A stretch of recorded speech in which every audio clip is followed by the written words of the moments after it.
Generation ఒకే ఒక్కడులాగా ఉంటుంది అని చాలా మంది చెప్తారు. మరి అన్‌ప్రెడిక్టబుల్ లేదా అలానే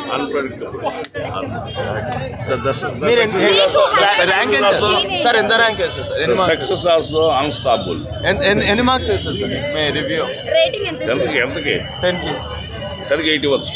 8 ఇవ్వచ్చు. 5కి 5కి 3 ఇవ్వచ్చు. Okay sir, right. సార్ ఎలా ఉంటుంది అంటే ఈ నెగిటివిటీ ఎందుకు నెగిటివ్ చేస్తున్నారు కదా? ప్రతి సినిమాకి నెగిటివ్తో ఉంటారు వాళ్ళు కొంతమంది. గిట్ల కూడా ఏదో మాట్లాడతారు కానీ సినిమా అందరూ చూడాల్సింది. అంటే ఇది వాంటెడ్ గా చేస్తున్నారు అనుకోవచ్చు సార్, ఇంత మంచి మూవీని ఏమనుకోవచ్చు. గిట్ల వాళ్ళు ప్రతిదానికి పచ్చోట ఉంటారు. మీ క్యారెక్టర్ మీరు అనుకున్నంత లెంత్ చూపించారా మీ క్యారెక్టర్ ని? నేను చేసిన 3 సీన్స్ ఖచ్చితంగా ఉన్నాయి సినిమాలో. ఓకే. అండ్ మీది ఒక అంటే స్టార్టింగ్ నుంచి ఒక పవర్ఫుల్ రోల్ ఇచ్చి ఇప్పుడు దాంట్లో మొత్తం అంతా కంప్లీట్ మీరు ఇచ్చిన character justification అయిందంటారు.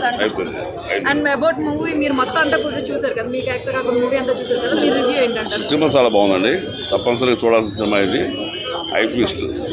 Okay. And Ram Charan గారితో ఆన్ సెట్స్ మీ కెమిస్ట్రీ ఎలా? మా కెమిస్ట్రీ ఎప్పుడు సక్సెస్ఫుల్లే.